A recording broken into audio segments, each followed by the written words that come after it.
Welcome to LexTalks, Legal Topics Simplified, your companion for exploring the fascinating world of law. Today, we're diving deep into a topic that's especially relevant for you, our law students in India, the intriguing world of Indian federalism. It's a topic that often sparks lively debates, even among seasoned legal experts. Right. Because when we ask, is India truly a federation? We bump into this wall of different perspectives.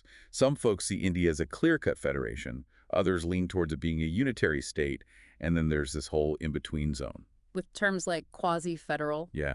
Or even, get this, amphibian being thrown around. amphibian definitely paints a memorable picture. It does.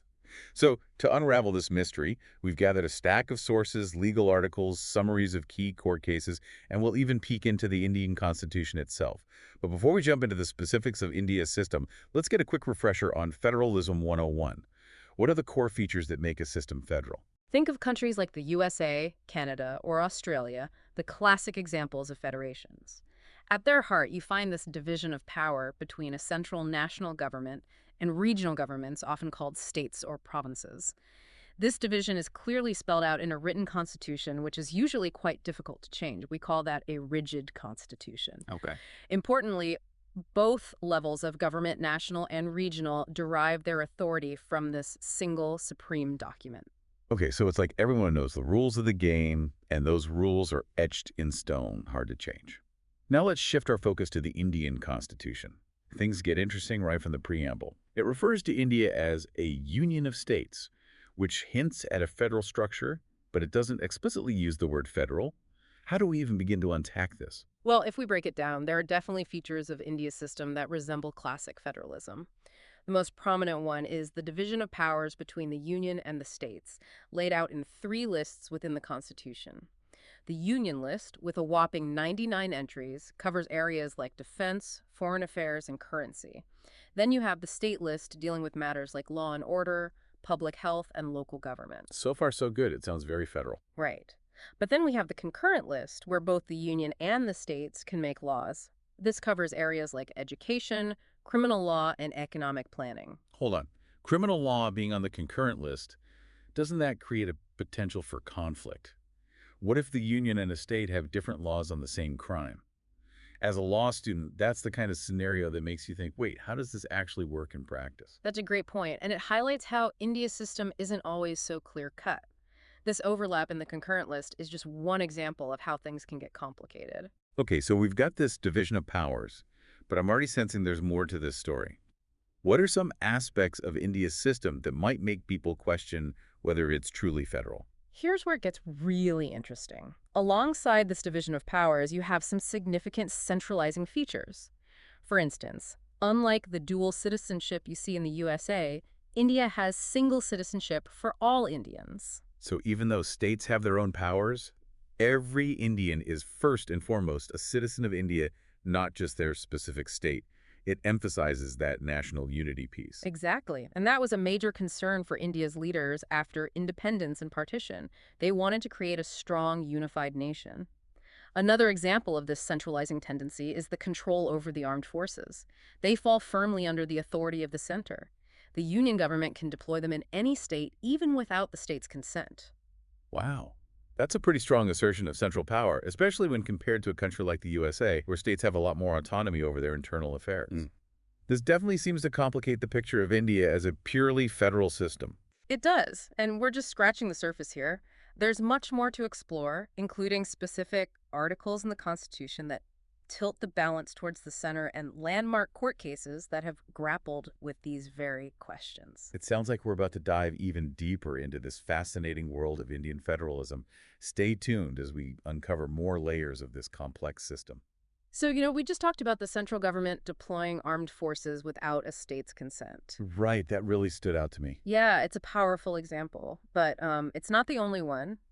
Article 249 of the Constitution gives Parliament the ability to make laws on subjects that are normally under the state list. Wait a minute, so even though the Constitution neatly divides powers, the center can step in and make laws on matters that are supposed to be under state control. Doesn't that seem a little bit like having your cake and eating it too? Well, it's there for specific circumstances often related to national interest, but you're right, it does highlight that the center has certain override mechanisms. And then there are those emergency provisions we mentioned earlier.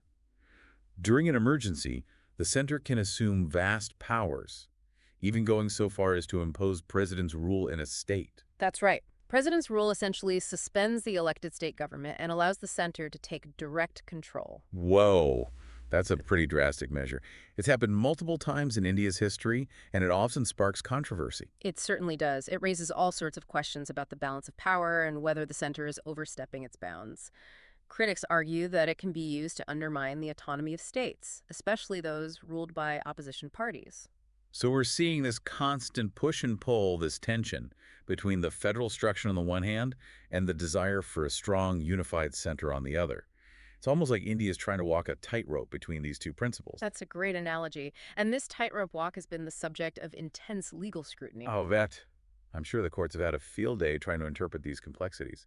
What are some of the landmark cases that have shaped our understanding of Indian federalism? There are quite a few, but two stand out in particular. The first is Keshavananda Bharati Sripakalbaru v. State of Kerala. It's a mouthful, I know, but this case was a game changer. Okay, but break it down for me. What makes it so important? In a nutshell, the Supreme Court affirmed that federalism is a basic structure of the Indian Constitution. What this means is that Parliament can't amend the Constitution in a way that completely destroys its federal character. It's like a safety net that prevents the center from becoming too powerful. So the courts basically drew a line in the sand saying federalism is essential, and you can't just erase it. That's a huge win for the idea of limiting central power. What's the other big case? The other landmark case is S.R. Bommai v. Union of India.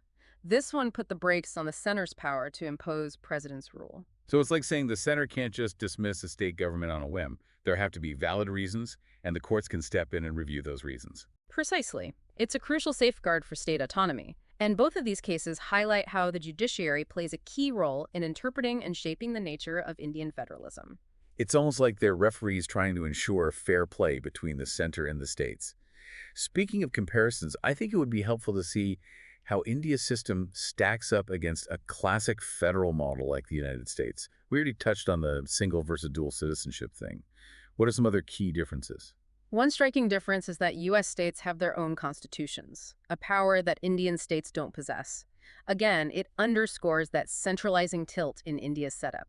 The Indian Constitution reigns supreme as the ultimate source of authority for both the Union and the states. So even though there's this division of powers, the center ultimately holds the trump card in many ways. And this brings us back to all that debate about how to label India's system. Exactly. Is it quasi-federal, semi-federal, more unitary than federal, or even that catchy amphibian federalism? The terminology itself reflects the ongoing struggle to define the balance of power in India. Amphibian is definitely sticking with me. It suggests this adaptability, this ability to shift between federal and unitary modes, depending on the circumstances. Right. It's this unique blend shaped by India's specific historical context and the vision of its founding fathers. And this is where it gets really interesting for law students like you out there.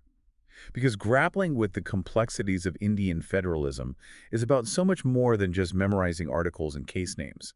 It's about understanding how power operates in practice, how it impacts people's lives, and how you, as future lawyers, can navigate this intricate system. It's the foundation for so many areas of law you'll encounter. Constitutional law, criminal law, administrative law. It's woven into the very fabric of the legal system. Okay, so we've established that Indian federalism is complicated. But let's unpack these different labels a bit more. What are the nuances behind terms like quasi-federal, and how do they reflect different perspectives on the balance of power? I mean, when we say quasi-federal, it's like acknowledging that, yeah, India has this division of powers, but the center holds a lot of sway. Yeah, it's like we're pointing to those centralizing features we've been talking about, things like emergency provisions, single citizenship, and the center's power to step in and make laws on state subjects sometimes. They all tilt the scales toward the union government. Right. But then you hear terms like semi-federal or cooperative federalism, which seem to emphasize a more balanced partnership Right. between the center and the states. Those terms highlight the collaborative aspects of India's system. They acknowledge that in a country as vast and diverse as India, you need a certain level of cooperation between the union and the states to effectively address complex challenges. So it's less about drawing rigid lines in the sand and more about finding ways to work together. For instance, think about issues like environmental protection or managing interstate water disputes. Those problems don't neatly fit within state boundaries. Exactly. They demand a coordinated approach, a recognition of shared responsibilities.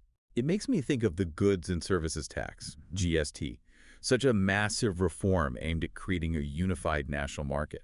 But even with the GST, you see this ongoing debate about its impact on the fiscal autonomy of states.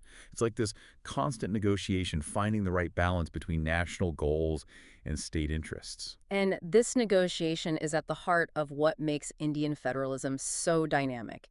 It's not a static concept. It's constantly evolving in response to new challenges and changing political landscapes. And for you as law students, it's crucial to understand these nuances, Yeah, these ongoing tensions, because they're not just abstract legal theories, they have real-world implications. absolutely. Imagine you're representing a client whose business operations span multiple states. Suddenly, a new central law is passed that overlaps with existing state regulations. How do you advise your client? Understanding the interplay of federal and state laws becomes essential. It's not just about knowing the rules, it's about understanding the underlying power dynamics and how they shift. And let's be honest, those dynamics can get pretty messy sometimes. Just look at the history of presidents' rule. It's a stark reminder of how the balance of power can tip dramatically under certain circumstances. It's like this constant dance figuring out who leads and who follows. And it's not just a dance between the center and the states. The judiciary plays a crucial role too, right? Absolutely. As we saw with cases like Keshavananda Bharati and S. R. Bomai, the courts are constantly interpreting the Constitution, setting limits on power, and shaping our understanding of federalism. And those interpretations can have a profound impact on the lives of ordinary citizens. Yeah, it makes you realize that law isn't just some dry, dusty subject confined to textbooks. It's a living, breathing force that shapes the way our society functions, how power is distributed, and ultimately how justice is served. And it's your job as future lawyers to engage with this force, to understand its complexities, and to use your knowledge to advocate for your clients and to shape a more just and equitable society. Well said. So as we wrap up our deep dive into Indian federalism, we want to leave you with a thought-provoking question. We've explored how India's system often defies easy categorization, with labels like Quasi-Federal or Amphibian being used to capture its unique blend of federal and unitary features. But could it be that this very blend is actually a strength? It's a fascinating question to consider. Does this hybrid model, this ability to adapt and shift, provide India with a certain flexibility that a pure federal system might lack? Especially in a country as diverse and complex as India, could this be a key to navigating the challenges of unity and diversity, of balancing national goals with regional aspirations? It's a question worth pondering as you continue your journey through law school and beyond. Indian federalism is a dynamic, ever-evolving concept. It's a dance with no fixed steps, a constant negotiation, a search for balance in the face of complexity. And it's a dance that requires active participation from all of us, not just legal experts. The more we understand about how our system works, the more empowered we are to engage in the debates that will shape its future. Well said. And on that note, we've reached the end of our exploration of Indian federalism. We hope you found this deep dive informative and thought-provoking. As always, we encourage you to continue exploring these issues, to ask questions, to challenge assumptions, and to be active participants in the ongoing conversation about what it means to be a citizen in a federal democracy. The journey of learning never truly ends, so keep exploring, keep questioning, and keep pushing the boundaries of your understanding. Thank you for listening to LexTalks. Follow, subscribe, and stay notified to never miss an episode.